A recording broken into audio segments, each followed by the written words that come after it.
Montana here. I was thinking about something my father-in-law told me a long time ago. As a matter of fact, he was speaking to a group and he made a statement that we're human beings, not human doings. And that stuck with me.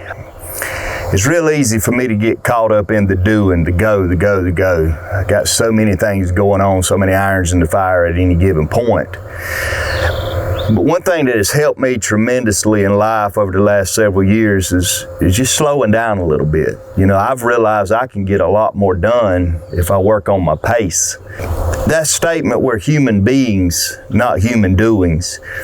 You know, the thing about self-development is we work on ourselves and we work on the being part.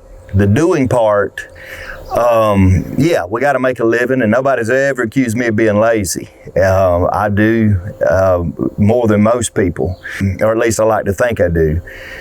But the being part is very, very important, and that's where self-development comes in. Sure, we need to work on our craft. We need to figure out how to be more productive and get more done at the end of the week. But we also need to work on the being part. You know, what kind of person do I want to be? What kind of values do I want to have? What are my standards in life? And those are the things that I try to work on more and more and more. You know, the doing part of life, we can easily get consumed in it. And I'll give you an example. If you meet someone for the first time, what's usually the first question you ask them to start the conversation? Well, what do you do? You know, if it's retired, well, what did you do? And we're very concerned with the doing part of people. But if you really want to get past the surface with someone and you really want to get to know with someone, then ask about the being part of them. Ask what they enjoy doing. Ask them about their hobbies. Ask them about their kids. Ask them about their pets.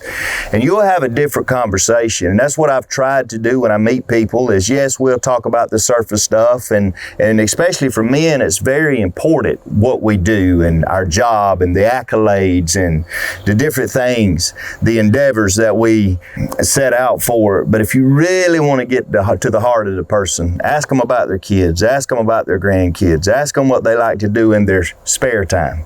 You know, but not only that, past the conversation and past the surface level stuff and past getting to know other people, ask yourself, you know, how do I work on the being part? The doing part is very important. And I've coached, you know, dozens and dozens of men on the doing part and how to be more productive and how to get your business where it needs to be and marketing and all of these things. But what I'm really concerned with is the being part. You know, what are those values, those core values that you hold on to? At the end of the day, when someone is reading your eulogy or preparing a eulogy at your funeral, what do you want them to say about you? I bet you it has nothing to do with sales contest or how many years you served in this position or, you know, all of those job or career accolades. I bet you want them to talk about the being part of you. He was a good human being. He was a good person. He was a man or a woman of integrity. He was a man that kept his word. He loved his family. He loved his kids. The being part is the part that is easy to neglect because you got to slow down. You know, that's what I like being out in these woods because I can reflect. I can look back on my week and I can judge how I did and what I got accomplished, and was I efficient or proficient? But I also take time, what kind of person was I? I go back through the conversations I had. If it was a hard conversation, if I had to correct someone, or if I had to, you know, do this or that, I want to look back and reflect on that. What kind of person was I? How did I treat that person? Did I treat them with respect? And I'll tell you, I'll be honest with you, there's times I've reflected and I've looked back on that and I've saw where I did a real good job as a professional, but I could have worded something a little different. I could have just been a better human being. So I want to encourage you to work on the being part. Yes, you got work and you've got career and you got all these things and they're very important. But think real serious about the being part. What kind of person you want to be. You know, I use these times of reflection out in the woods to kind of watch the tapes, as I say it. You know, a football player on Sunday, he'll play his game, his best game, and he'll leave it all out there on the field. But the greats, either Sunday evening or Monday morning, they're watching the tapes and they're going back through the plays and they're seeing what they did good and what they could have done better. You know, it's those times of reflection out here in these woods where I watch my tapes from the week before. How did I treat my kids? How did I treat my wife? How did I treat the people that I worked with? Even at work, you know, if you've got 5 or 6 people in your office, is it always do, let's get more accomplished, get more done? Or do you take time with the people around you that work with you or work for you and have times during the week where you just maybe have lunch together and it's not about the doing part of the week, but it's about the being part of the week. You know, all of these things are so very important. Something else I do to work on the being part is I journal. You know, it may sound silly or it may sound simple, but you know, I have a journal that I journal in every day, and I look back and how can I be a better human being? How could I have handled that better? And also gratitude. You know, I heard one time that gratitude is the vibration of abundance, and I love the way that is and the way that sounds, and I believe it is true.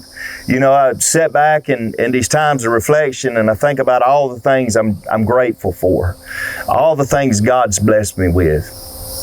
And I think about just being, not so much about doing, but just being. You know, the Bible says to be still and know that I am God. You got to get still. You know, we live in an age where technology abounds and we've got our phone in front of us most of the time or this or that. You know, I'll leave my phone in the truck and I'll walk around in these woods and I'm still and I'm quiet and I'm not doing, but I'm being. I'm working on the inner man. I'm working on the being part. So slow down, guys. It's okay to slow down from time to time. Part of that being a human being and not just a human doing is do things you enjoy to do from time to time. You know, I'm not real technologically advanced, but if I have an electronic device that's not working properly, I've got an old go-to that works a lot of times, and I know you've tried this. I just unplug it for a little while. And it's amazing how you can unplug a device of any kind, plug it back in 30, 40 seconds later, and it'll work like a charm. Sometimes unplugging for a little bit, I fix everything. You know, one thing my friend had mentioned to me about how he feels like he needs to always be on. And you're just not always on. You know, you have to turn it on sometime and turn it off, especially around people. And, you know, I experience that. You know, a lot of times I feel like at work or if I'm in the boardroom or if I'm in a meeting or if I'm presenting in front of a group that I got to really turn it on and be a certain way. And there is a level of that in life, but we don't have to be on all the time. We need people in our life that we are comfortable around that, hey, you know, I got a friend of mine, we drove down to Orlando. That's probably a 3-hour drive from here, and we talked and, you know, probably for about the first hour, and then I just kind of looked over at him and I said, I'm going to turn the radio on for a little bit. I'm kind of talked out. And he said, well, I am too. I'm going to take a nap. You know, you need people like that you can just unwind and be comfortable and be yourself around. You don't have to always be on, you know. But I tell you this, be authentic, be yourself, you know. And a big thing about reflecting and drawing back and being out here in these woods, I can think about, you know, and I can be with myself. Let me put it that way. I don't have to be with people all the time. I don't have to be around people all the time. I can just be alone with myself. And you've got to be alone with yourself to get to know yourself, to get to know who you are, what you really enjoy in life, what you really like. You know, I've tried a lot of things in my 47 years and there's a lot of things that my friends love to do that I just don't care for. And, you know, I'm getting to the age, if it's a hobby and you like it, great. But I may not care for that and I may not want to do that. But I know what I like and I'm fine with that. I'm comfortable with that. I'm going to be myself. I'm going to be authentic. But I know I've got a pretty good handle of what that is. And I've watched people all their life, they don't know themselves because they never spend the time alone with themselves. They never really ask themselves that question. What do I like? What do I enjoy? What do I want out of life? You know, and I'm not saying be selfish. No, don't be selfish. If you're a husband, you got a family, your wife, your kids, you know, you got to do the things you need to do for them, but you also need to put yourself in there and say, what do I enjoy? What do I want out of life? And as a family, as leading a family, as a father and a husband, you know, there's a vision for the family. And what you want needs to fit within that. And what your wife wants needs to fit within that. Divorce rate in this country is very, very high because people are very, very selfish, I believe, a lot of times. And I've been one of those selfish people. But what I try to do is to be authentic with who I am and encourage my wife to be authentic with who she is and create a whole picture where that works together, and I can be myself and she can be herself, and we can have things that we do together, and we can also have things that we do totally separate. And I think that's important. But we've got to be comfortable with ourselves. We got to get along with ourselves and get to know ourselves. All of those things are very, very important. So if I can encourage you to do anything, it would be work on the being part of life. Don't neglect the doing. I am all about achievement. I am all about working hard. I am all about setting goals and having standards. You know, I talk a lot about setting goals. I help people set goals. I walk people through setting goals. You know, and I want you to achieve great things in life. But you know, there's a reason men burn out. There's a reason men go through midlife crises. It's because they get so caught up in the doing that it just overwhelms them, and they get to a point where they want to escape. Well, I'm telling you that you need times to draw back and to reflect. So take some time every week. You know, if you've heard me talk about schedules, I don't like blank space on a schedule. I think you should create a schedule every week with intent. I think you should schedule things like date night, times to relax and enjoy your family. But all of these things need to be scheduled, and you need some time for you, just you know, where you can unplug, unwind, relax in a healthy way, in a responsible way, and you need time to reflect and really challenge yourself to ask yourself, what kind of man do I want to be?